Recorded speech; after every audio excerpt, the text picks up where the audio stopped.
दूसरे अध्याय के 15वें श्लोक में भगवान श्री कृष्ण एक अद्भुत रहस्य बता रहे हैं डिप्रेशन से मुक्ति का।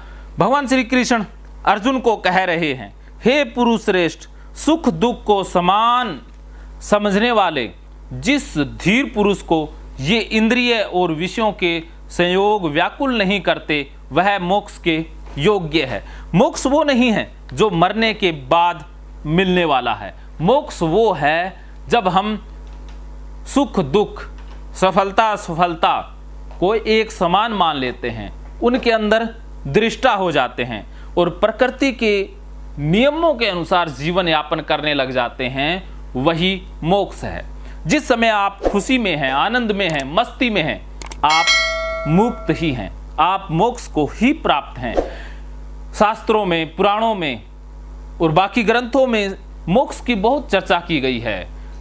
मोक्ष को सर्वोपरि बताया गया है और इंसान का मुख्य लक्ष्य भी मोक्ष ही बताया गया है। लेकिन मोक्ष के संदर्भ में बहुत सारे भ्रम भी पंडितों ने, पुजारियों ने, ब्राह्मणों ने फैला दिए हैं। वो पैसा लेकर के मोक्ष देते हैं और मोक्ष भी मरने के बाद देते हैं। लेकिन भगवान श्री कृष्ण अर्जुन को यही बता रहे हैं कि मोक्ष जीते जी मिलता है, अभी और यही मोक्ष है, बाद में नहीं है। जो इंसान डिप्रेशन में है वो कहाँ है? वो नरक में है, वो बहुत दरिद्र अवस्था में है। लेकिन जो इंसान इस पल में खुश है, इसी पल में आनंदित है, वही मोक्ष की अवस्था के अंदर है। मोक्ष एक अवस्था है, उसी अवस्था तक पहुंचना ही मनुष्य जीवन का परम उद्देश्य है। तो 15वें श्लोक में भगवान श्री कृष्ण कहते हैं, इंद्रियों और विषयों के संयोग। जैसे पिछले श्लोक में हमने बात की थी कि पांचों इंद्रियों और उनके विषयों से कांटेक्ट होने से जो प्लेजर मिलता है, जो आनंद मिलता है, लेकिन डिप्रेशन से पीड़ित व्यक्ति को आनंद मिलता नहीं है। लेकिन सामान्य इंसान को आनंद मिलता है, लेकिन डिप्रेशन से पीड़ित व्यक्ति न्यूट्रल हो जाता है।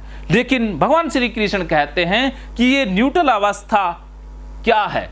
ये न्यूट्रल अवस्था डिप्रेशन की अवस्था है। लेकिन याद यही रखना है कि इंद्रियों और विषयों के संयोग से तुझे आनंद मिलता है, वो भी सत्य है, लेकिन वो है टेम्परेरी, वो कुछ क्षणों के लिए है। उसमें खो मत जाना, उसे ही सब कुछ मत मान लेना, उसे समझ के साथ भोगना, ये भगवान श्री कृष्ण कह रहे हैं।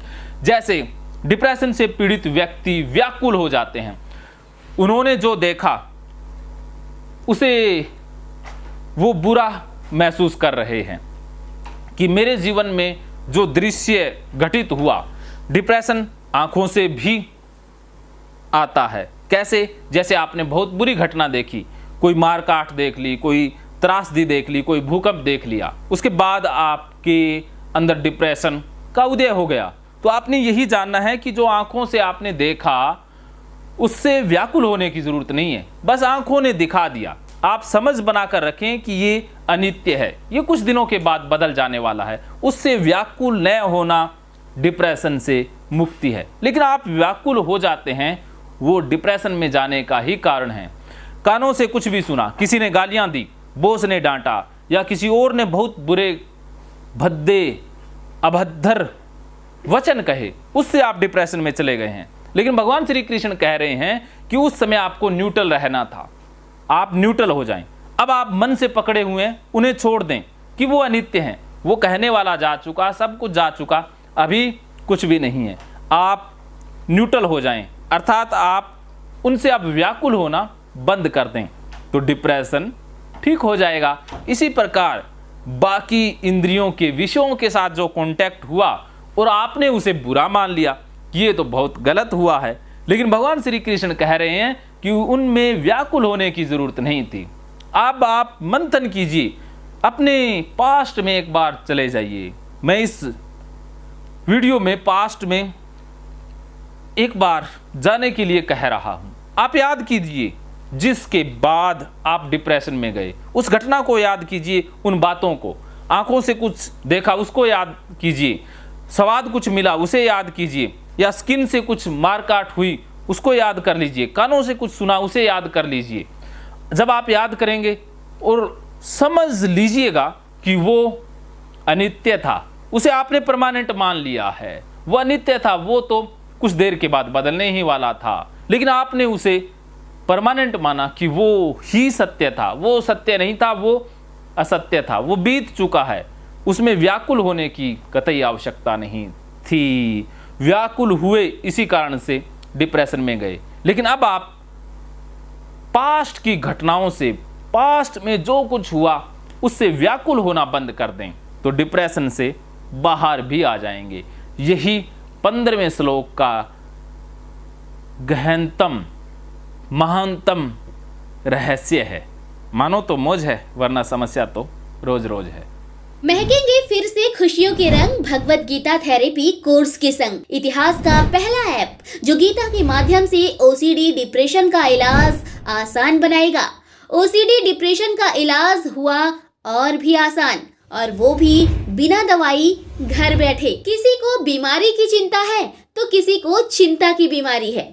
भगवत गीता ने लाखों करोड़ों का जीवन बदला है और आपका भी बदलेगा। गीता थेरेपी कोर्स में आपको मिलेगा सभी 11 प्रकार की ओसीडी का संपूर्ण इलाज, जैसे गंदगी का वहम, बार बार हाथ धोना, बार बार सफाई करना, बार बार लॉक दरवाजा चेक करना व अन्य सामान की चेकिंग बार बार करना, एक ही विचार बार बार आना, नुकसान व मरने मारने का विचार आना, HIV, rabies, cancer, heart attack का विचार आना, IBS और नींद न आने की समस्या का हल गीता कोर्स में मिलेगा।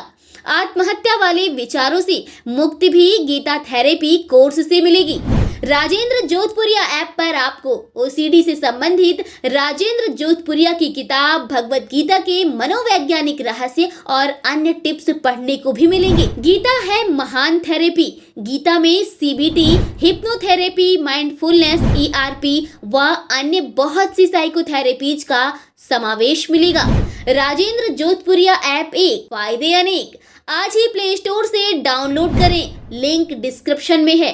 तो देर क्यों, अभी जाइए डिस्क्रिप्शन में और लिंक पर क्लिक करके प्ले स्टोर से अभी डाउनलोड कीजिए राजेंद्र जोधपुरिया ऐप और पाइए अपनी सभी समस्याओं का हल। मानो तो मौज है, वरना समस्या तो हर रोज है।